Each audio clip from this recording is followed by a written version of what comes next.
Yo nakama semua, kembali lagi dengan Anime Nogi. Kali ini Mimin akan membahas alur cerita manga One Piece chapter 1182 dengan judul Zaza. Gambar sampul menampilkan Iso atau Admiral Fujitora yang sedang asyik menikmati lezatnya mie udon, hasil jeripaya masakan seekor rubah dan tanuki. Selanjutnya kita masuk ke inti ceritanya. Benturan dua kekuatan Loki versus Imu. Cerita dimulai tepat di titik di mana chapter sebelumnya berakhir. Kita melihat Loki dalam wujud naganya bersama Ragnir. Sambil terengah-engah, Loki menatap lawannya dan berkata, "Dia masih ada di sini. Kalau dalam wujud naga ini, aku jadi susah melihat musuh," ucap Loki.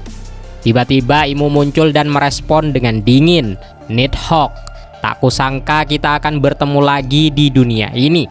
Dasar kau pengkhianat."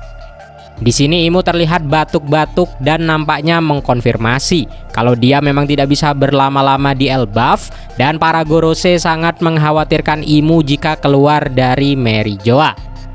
Salju perlahan mulai turun menyelimuti medan pertempuran. Imu menatap langit dan bergumam, "Salju.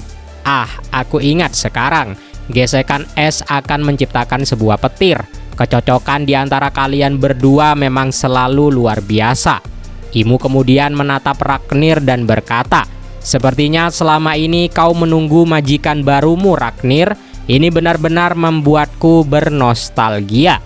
Sebuah kotak teks menjelaskan bahwa palu Ragnir si halilintar besi telah memakan buah iblis Risu Risunomi atau buah tupai tipe Mythical Zoan model Ratatoska. Ragnir memekik kecil dan Loki langsung memahami maksudnya. "Aku mengerti, mari kita lakukan."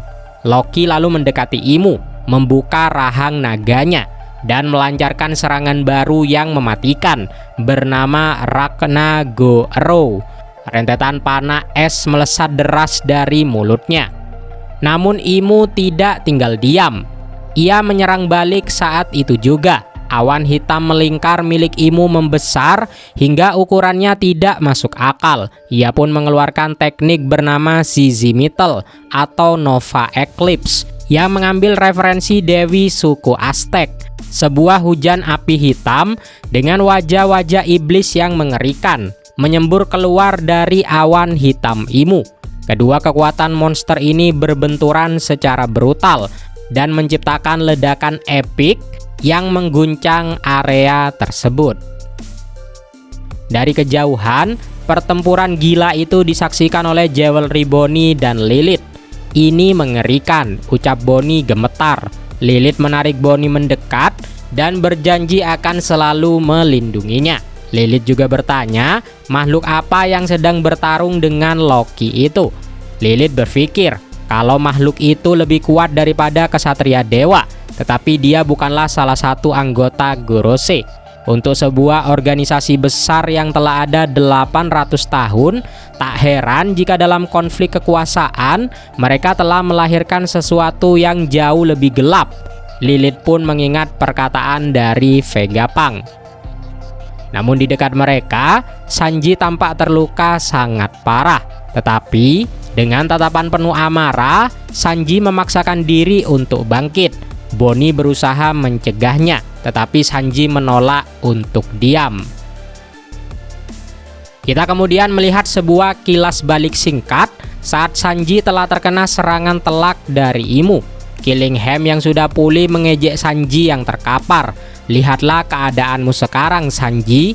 Aku bahkan tidak perlu bersusah payah. Aku terkejut kau masih hidup."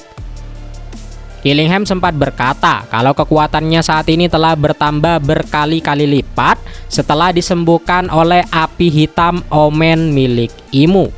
Killingham kemudian terbang pergi untuk menyelesaikan misinya, dan efek terbangnya Killingham membuat Sanji kesakitan akibat dorongannya. Kembali ke masa kini, Sanji bersumpah, sepertinya mereka masih belum menyerah untuk menculik anak-anak Elbaf. Aku tidak akan membiarkan semua pertarungan kita sebelumnya berakhir sia-sia. Aku akan melindungi Elbaf karena ini adalah negara yang dihormati oleh Usopp dan Luffy. Dan yang terpenting, karena ini adalah negara para wanita raksasa yang cantik. Dengan tekad yang menyala, Sanji melesat ke udara menggunakan skywalk.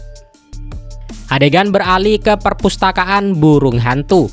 Seseorang terdengar bergumam kaget saat menemukan sebuah pintu belakang yang mengarah ke lorong bawah tanah dan sebuah ruang rahasia. Ternyata, sang burung hantu penjaga perpustakaan bernama Biblo berhasil melindungi semua buku-buku perpustakaan dan membawanya ke sebuah ruangan rahasia. Jaguar di Saul tak menyangka ada ruang rahasia dalam perpustakaan ini. Dia pun berbicara kepada Biblo. Kau berhasil mengamankan semua buku-bukunya dari kebakaran, Biblo.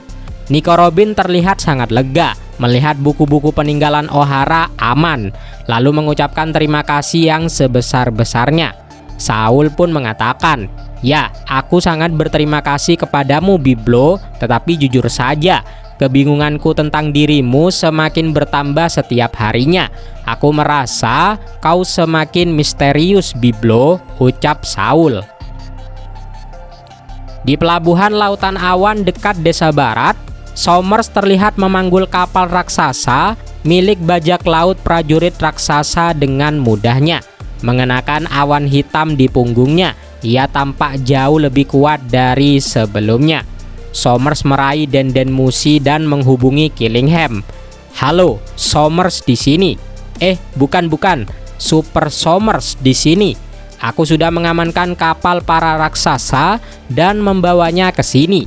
Cepat bawa anak-anak itu kemari dalam waktu 5 menit, ucap Somers kepada Killingham. Sementara itu di kedai desa barat, suara ledakan dan petir terus bergemuruh.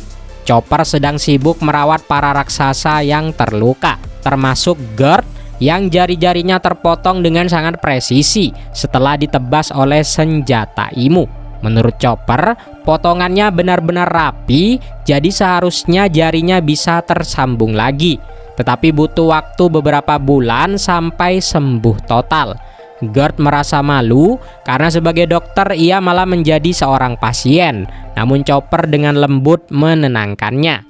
Para raksasa yang lain serta anak-anak raksasa juga berterima kasih atas kebaikan Dr. Chopper yang telah merawat Hairudin dan orang tua para anak-anak yang terluka. Sementara Roth terlihat panik dan mulai merayu Gert. "Oh, Gertku sayang, aku rela mengorbankan seluruh jariku untukmu." Meski Gert menolaknya, ia mengakui bahwa Roth tampak lebih hebat setelah berani mempertaruhkan nyawa demi melindungi adiknya yang bernama Bjorn. Mendengar pujian langka itu, Roth terlalu bersemangat hingga hidungnya berdarah hebat. Ini mah Sanji versi raksasa. Di luar desa, Goldberg sedang menggendong Roronoa Zoro. Zoro meminta maaf karena kakinya terlalu pendek untuk berjalan sejauh itu. Goldberg tertawa dan berterima kasih karena kru topi jerami mau bertarung demi negara mereka. Zoro lalu berkata, "Santai saja. Lagian, moto kapten kami, negeri seorang teman adalah negerinya juga, yang sama-sama harus dibela." Goldberg kagum dengan moto dari Luffy dan berkata, "Pantas saja Hairudin mengagumi Luffy." Zoro lalu tampak berpikir secara keras. Api hitam itu bagaimana bisa berubah menjadi peluru baja dan bom? Bahkan para kesatria dewa mengalami peningkatan kekuatan yang sangat drastis. Keadaan akan menjadi sangat fatal jika kita tidak segera menghabisi mereka sekarang, pikir dari Zoro.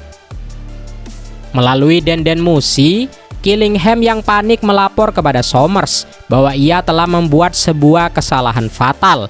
Killingham tanpa sengaja memanggil ketakutan terbesarnya menjadi monster mimpi buruk. Somers pun marah besar dan dia bilang ke Killingham, "Dasar bodoh, makhluk yang kau panggil itu bakal bikin kita merinding ketakutan." Lalu Somers bertanya, "Apakah kau bisa mengendalikannya, Killingham?" Killingham menjawab, Selama masih dalam wujud MMA atau monster yang kuciptakan, seharusnya sih bisa. Ada sedikit keraguan di dalam hati Killingham. Dan selanjutnya, Somers mendesaknya untuk bergegas dan bertanya, "Di manakah Gunko?" Killingham menjawab, "Aku tadi melihatnya. Sepertinya dia telah mati." Somers pun terkejut. Lalu Somers mengingatkan bahwa tubuh Im Sama tidak bisa bertahan lama di luar dan Imu sedang memaksakan diri demi menghapus ancaman di Elbaf. Maka dari itu, kita tidak boleh mengecewakan Im Sama, ucap Somers, dan dijawab oleh Killingham, "Tentu saja." Tiba-tiba, hujan turun dengan sangat deras di desa barat. Air mulai membanjiri rumah-rumah. Killingham berkata, "Maju dan tangkap bocah-bocah tengik itu." Di tengah kepanikan para raksasa, sebuah tangan raksasa yang terbuat dari air menerobos masuk ke sebuah rumah dan meraup anak-anak raksasa sekaligus. Anak-anak itu pun menjerit meminta tolong. Killingham menjelaskan dengan gemetar, "Kami lahir dan dibesarkan di tanah di atas awan. Itulah sebabnya air yang jatuh dari langit adalah salah satu ketakutan terbesar kami." Seperti legenda Klandi dan Nika, kami juga mendengar kisah tentang monster dari dunia bawah yang menumpahkan air ke kepala manusia. Dialah Sang Dewi Hujan. Pada halaman ganda yang memukau, muncullah sesosok wanita raksasa berlengan 4 yang seluruh tubuhnya terbuat dari air murni. Ia menggenggam anak-anak raksasa di tangannya sambil menenggelamkan seluruh area desa. Dia pun muncul diiringi dengan tarian pemanggil hujan. Inilah Zaza. "Ah, betapa mengerikannya dia," ucap Killingham. Kotak perkenalan pun muncul, Dewi Hujan Zaza, monster yang diciptakan atas rasa ketakutan dari Killingham. Sebagai penutup, Somers bersiap untuk segera berlayar dengan kapal raksasa. Sementara itu Zoro yang merasakan kekacauan di desa memutuskan untuk bergegas. Saat sedang berlari, Zoro dan Sanji saling bertatapan. "Hei, fokuslah dan bertarung dengan serius," ucap Zoro. "Harusnya kau bilang begitu kepada dirimu sendiri, brengsek," balas Sanji tak mau kalah. Sayap Raja Bajak Laut akan segera beraksi dan chapter pun berakhir.